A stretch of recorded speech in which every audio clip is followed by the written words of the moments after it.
Okay, is it on? Yes, sir. Okay, I'm not gonna really use that voice for this video. Using my real voice just a bit too, weird. This is more of a talking, high pitched voice, upbeat voice, so y'all can really hear me well. Because if I use this voice throughout the video, I don't really know. I don't know what y'all were to hear me correctly or not. So I'm gonna talk in this voice right here. Where was I?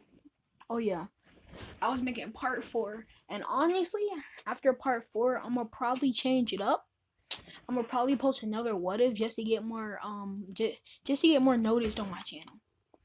And like I said in the last video, if you hear any type of rattling or something, that's like my controller, or like a dun dun dun, that's me grinding on the game, or my mouse disconnecting. Okay, now starting the story.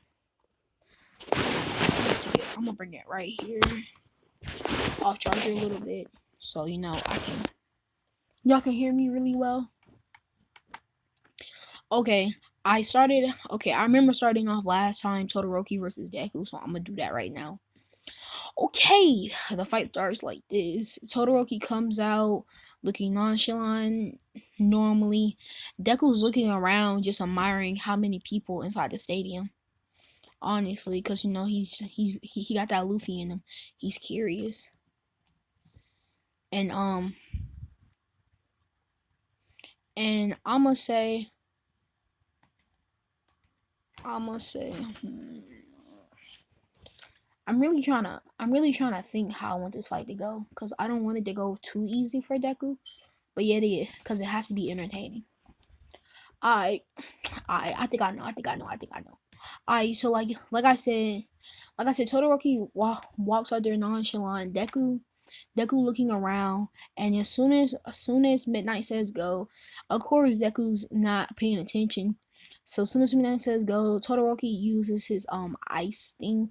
I forgot what it's called, but his really big ice wall. Sorry guys, his really big ice wall, and that catches Deku off guard because Deku wasn't paying no attention. So he gets hit with this and get froze over. But just before Midnight call it quits, Deku breaks out of it, and he's in gear 2, so he can't be frozen anymore. And if he does, he melts out of it. His body producing too much heat. Basically, Deku runs up and then jet pistols Todoroki, but he's holding back so he doesn't kill him, and he's not using one for all. May I add? So he jet pistols Todoroki's in the stomach. I say Todoroki in the stomach. Todoroki falls back from this, but quickly since I'm gonna say two like giant ice beams, which is freezing him pretty quickly. And then Deku start Gatling to knock away the ice. But by then Todoroki was right there, and I'm gonna change it up. I'm gonna make Todoroki really OP in this one also, cause in what is I never see Todoroki shine that much. So I'm gonna say Todoroki runs up and punches Deku, but like on contact, his body freezes. Like I'm gonna say like he gets punched in like the side, and then from that side, half of his body get frozen, and then Deku falls on the ground and the ice shatters. But like still, it's still immensely painful. Having your whole skin freeze over really is painful. Before before before anything happened though, Deku, he gets back up from this really quickly. He's in gear 2, so it didn't hurt as much as it would hurt a normal person. He jumps back up and then get ready to fight again. Deku at this point a little aggravated and irritated that happened, but he can deal with it. He he starts moving around, trying to get a weak spot, and then like after a while he notices that Todoroki's not using his fire side, because Todoroki just constantly sitting ice pillars at him after and after. And then like Deku eventually gets agitated, and then the next ice pillar he sends, Deku punches straight through it and hit Todoroki's in the face. Keep I keep saying Todoroki's. Todoroki is on an edge, and Deku jumps down in front of him and then says, "Why are you not using your fire side?" And Todoroki goes through the whole exclamation why, and then Deku says, and I quote, this is the Luffy. This is the Luffy and Deku. I'm gonna make a mix. this might sound cold and you think they won't say this, but I think it suits this moment. He says, "You're pathetic. It's not your father's quirk. Now use your true strength, otherwise I'm gonna finish you here." And just like in anime, Todoroki, I mean, like, I don't know about y'all, but I think Todoroki would take offense to that. So, like, he gets ready to fight, and then okay, so like basically, like I said, he's standing over him. So Luffy just gets blown back by the fire and ice coming off of Todoroki, and then now Todoroki, all the frostbite is gone. Todoroki's good. He's not gonna overfreeze. So like Todoroki does like the fireball thing and ice thing he did in anime, because I think that thing was cool. But like, this is how Luffy survives it. He used 5% on One For All, and like I said, 5% is like 25% in this One For All universe. So it does a lot of damage. And then he uses a jet pistol, even worse.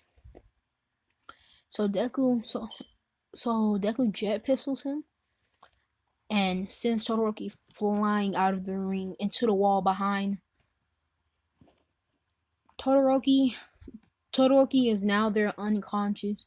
Everybody's shocked. Except for Deku, of course, because he knew it was gonna happen.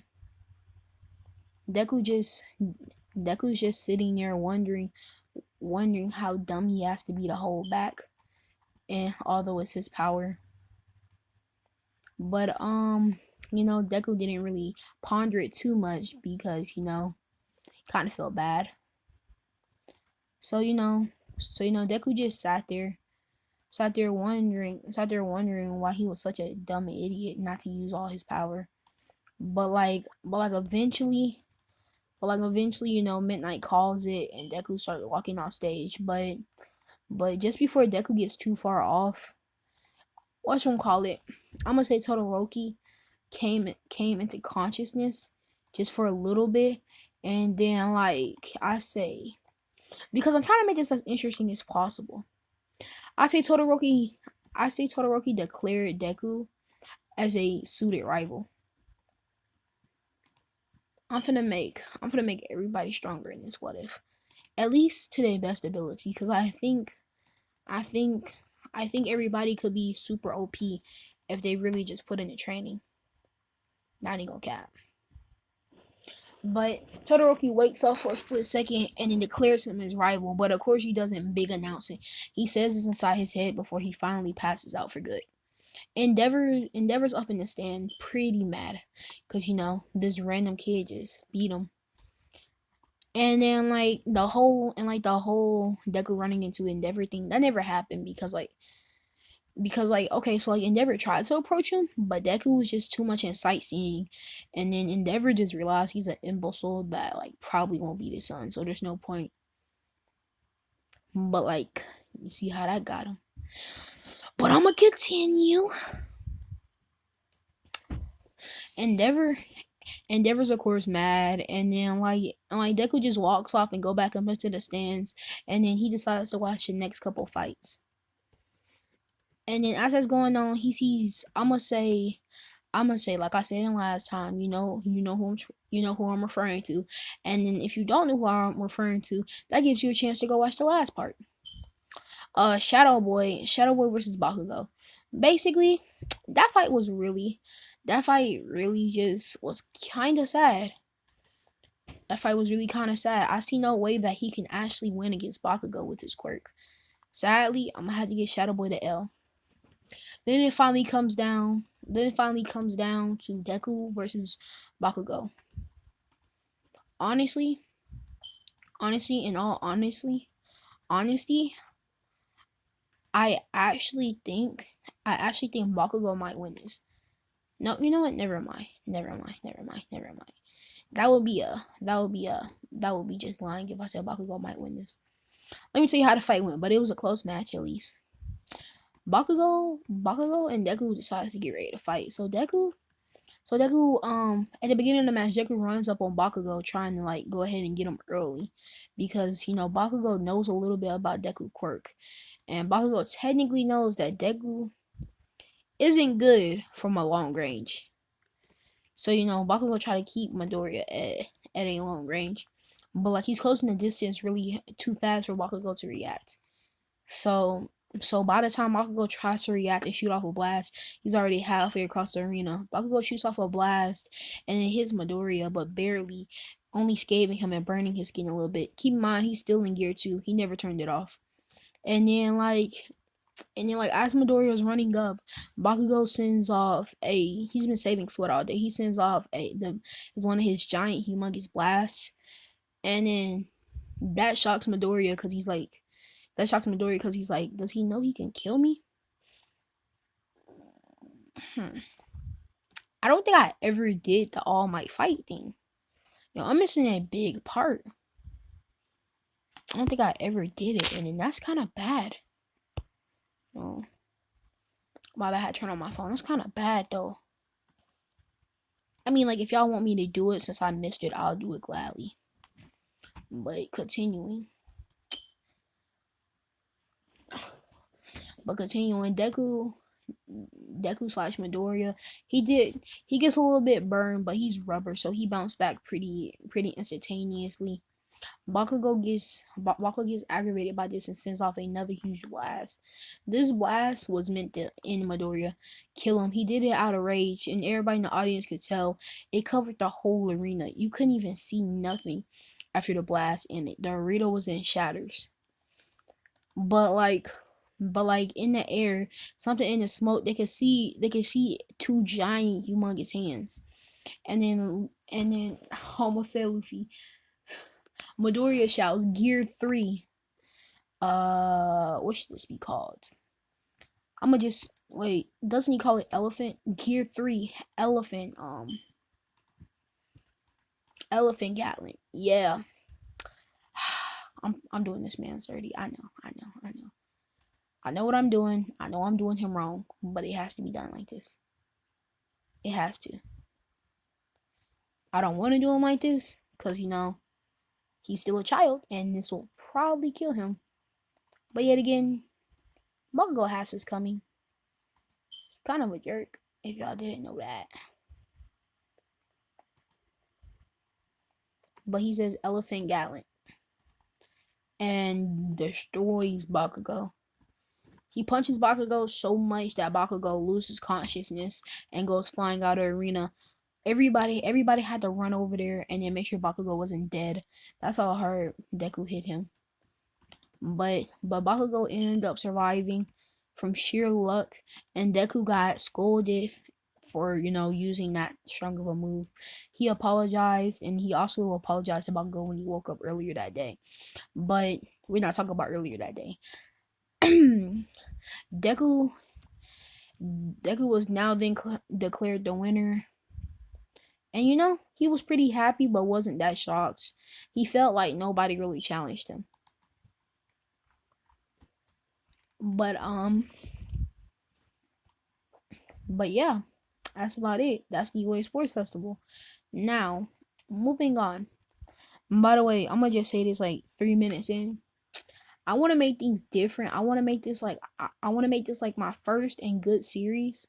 So this is not like my first video ever, because I did What If Deku Had Sans Power. I'm gonna redo that because you see, I wanna take YouTube seriously, so I'm gonna try to post daily. And I mean, I'm gonna try. Even on Christmas Day, I'm gonna post, because like, it's just like, if you want to do something, you gotta take it seriously. But continuing, after, okay, didn't they get like, okay, hold on, what happened after the UA Sports Festival? I forget. What was the next arc?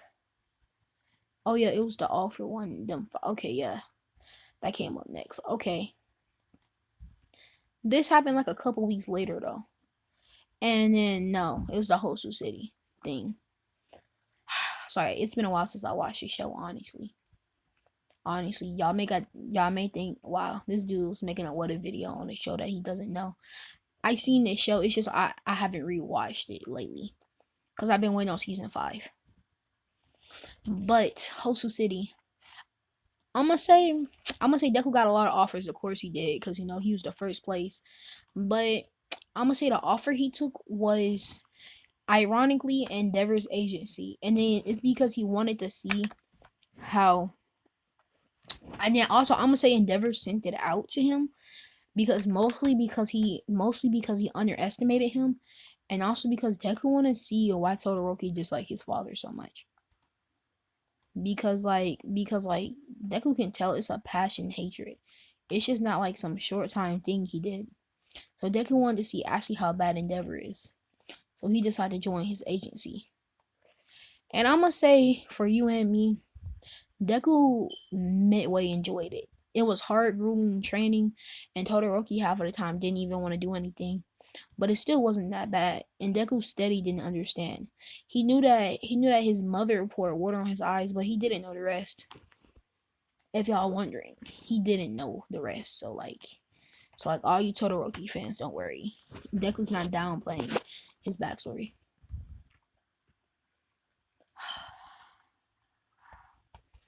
I'm gonna say though, how they get to Hoso City, obviously, Endeavor went to Hoso City, trying to, he was inside the Hero Rescue and Todoroki. I'm gonna say how Deku found Ida was Deku was running away from that battle because the heroes handling it, and then I'm gonna say Endeavor told Todoroki them to go see can they find any civilians that need help. So Deku and Todoroki head out, but they split up midway because Todoroki he said, well, it'll be faster if we both split up. So Deku and Todoroki splits up, and then while they're split up, Deku finds Ida. And then Ida's on the ground. He's right before he gets cut. Deku sends a gum gum pistol to Stain, and then Stain gets caught off guard with this, soon as Stain tried to cut hand. As soon as Stain tried to cut Midoriya's hand, he yanked it back, and then Stain was kind of confused with this, and Deku took a Deku could. Okay, you know what? I'm trying to say this in like third person, but I'm gonna just do it how we do with my friends. Deku yanked back his hand, and then was prepared to fight. He already knew a Stain, and then knew a Stain abilities. I'ma say the hero killer, because I'ma say Deku's been studying like villains, and he heard of the hero killer. And then I'ma say a survivor got away, and then they told him of his ability. So Deku been studying villains and knew he'll probably show up tonight. So he was prepared and knew not to let Stain cut him. And also it could help that Ida yelled out what was going on also. So just in case, you know what, I'ma just make it Ida yelled it out, because I don't want any backlash or hate from that, because it's just too convenient. But Deku still yanked back his hand too fast for Stain to get it. And then Ida yells out his quirk and how it works. And then Deku got it and it ran up. And then I'ma say just to end it in one shot, Deku. Okay, I gotta talk a little louder now. I'ma say, although Deku didn't want to risk it, cause it's gonna end his whole night, he used an elephant pistol. So he says gear 3, elephant pistol, and then hits him. This does a ton of damage to him, because Stain is just human. It literally almost kills him. The scheme where Stain let off his bloodlust never happens because he's KO'd. Cause Stain is still only human. He still takes massive amount of damage from normal attacks. And then keep in mind, this elephant pistol had one for all leaking from it. It had about 25%. And in this universe, that'll be 70%. So Stain is lucky to even be breathing, but sad. I hate to let Stain die like this, but he does die later from too much blood loss. Cause he got KO. Like the man got ooh, I don't know how to say it. The man got creamed, basically. 25%, like I said. If you want to know how 25% in this world equals 70% in the main world, go watch my last video. Ooh, my phone is not charged. Okay. Okay, but continuing the story, after a while, the hero shows up, but by then they already had the villain wrapped up, leaking out, and Devin was kind of impressed. And at the end of the day, he ended up taking the credit because Deku just obliged because he really didn't care about fame. He just cared about saving his friend at that moment, so he didn't really care that much. But of course, Todoroki wasn't happy with this because he didn't like that his dad was taking credit. His friend did. He wasn't too happy about that. But yet again, I'ma just say Deku told him calm down. It's not worth it. Oh yeah, by the way, Todoroki and Deku friendship has boosted over this time because they go into the same agency. And then like Todoroki and Deku will pop jokes about his dad and all that. But yeah, that was a whole City arc. Oh yeah, and then also, I'm gonna say this. The only reason Deku didn't go to the that old guy. Sorry, like I said, I don't know names that very well. Only reason he didn't go to All Might's sensei thing is because like All Might gave Deku a choice. And then like he didn't like recommend it like last time. He just said you could go here. He didn't implant it in Deku head to go.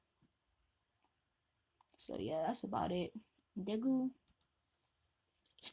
Deku was pretty cool with that though. He was pretty cool with that. He was pretty cool with that.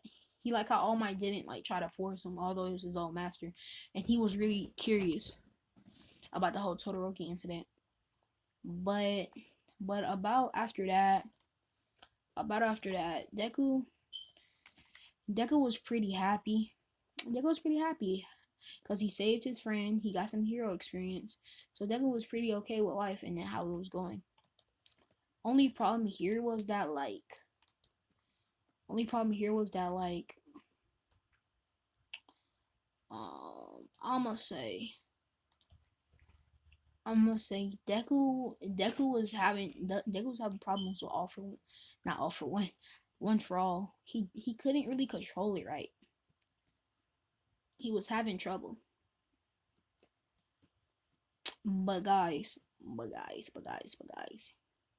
you guys would be happy to know that inside this video, I'm gonna get to a fight where Deku has to use Gear 4.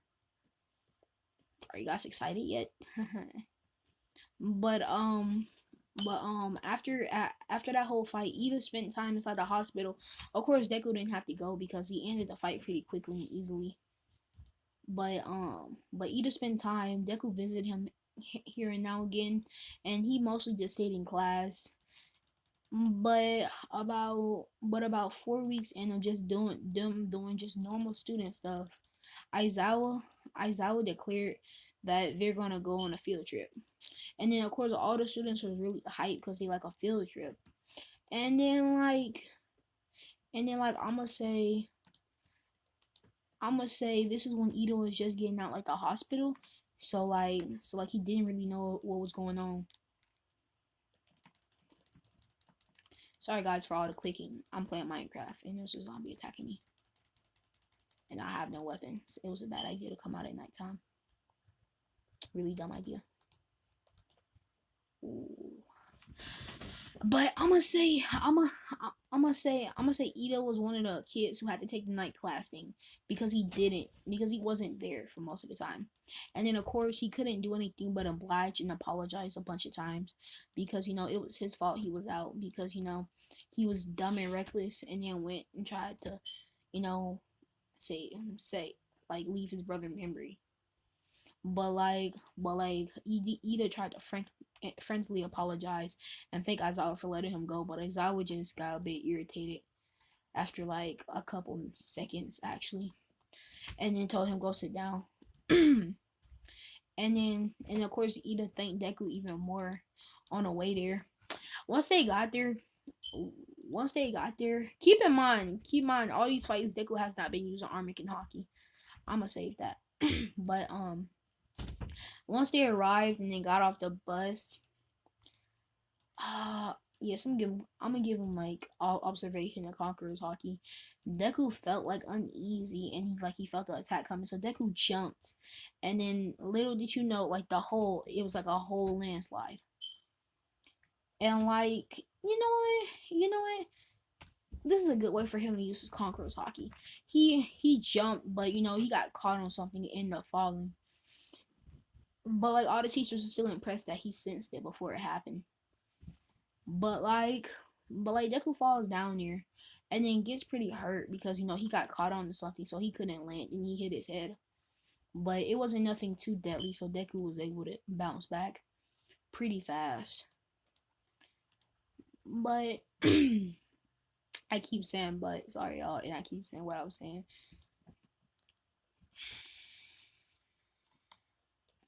I just really want to make this like a good video. If y'all know what I'm saying, I don't want to make it trash, which I'm pretty sure it already is trash. Most of y'all probably stopped listening or probably left by now. Oh, 25 minutes in. Will this be my first 30-minute video? Ooh, or maybe more. I hope it is. But Deku goes ahead, and he just goes down there, and as he's going through the forest, he's getting through there pretty fast because he's using like gear 2 to just run through there really quickly. And then, like I said in this what if, gear 2 doesn't have any drawbacks on his life because it's like his quirk. So gear 2 just gives him enhancements. So, but it drains his stamina. So he's running around, and he finally spots a monster about to kill his classmate. It hits him, and the classmate's on the ground bleeding. And then Deku wants to save him so bad that he screams, doing, and like you know what that means, Conqueror's Hockey. When he screams, he does Conqueror's Hockey, and it knocks the monsters out, and he grabs the person. But why? But like Deku's not even listening to the person. The person saying they're fine is only a little blood, but Deku's just he's on a straight mentality to get them help. So Deku's just running and running and running. He's running to get help, and he finally makes it to the camp and get them help. And then they're saying, and also it was kind of false. It wasn't fine. The person who got knocked, by the way, was Umaraka. I didn't really get no comments on the last video, mostly because it didn't have sound. Yeah, I keep posting videos like that by accident. I need to really listen to my YouTube videos before I just post them like that.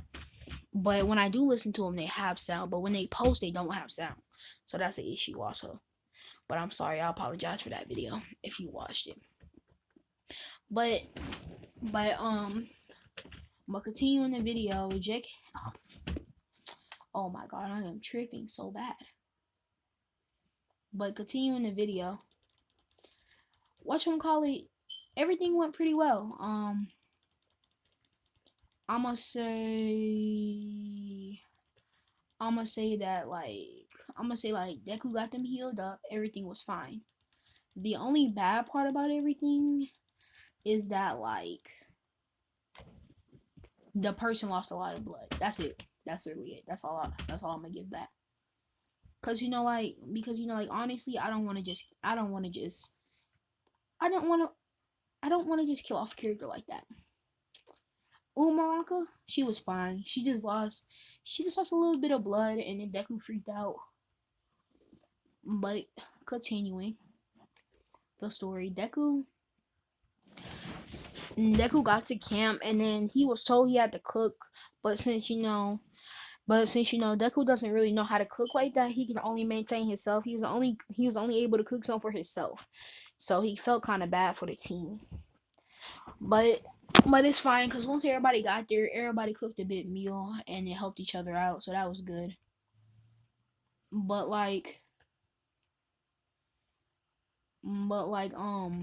after that, hold up, how much time I got? I'm sorry, y'all. I'm really trying to milk time. I want to hit a 30-minute video. That would just be awesome. Be my first 30-minute video. Or wait, will it be? I think it will be. But yeah.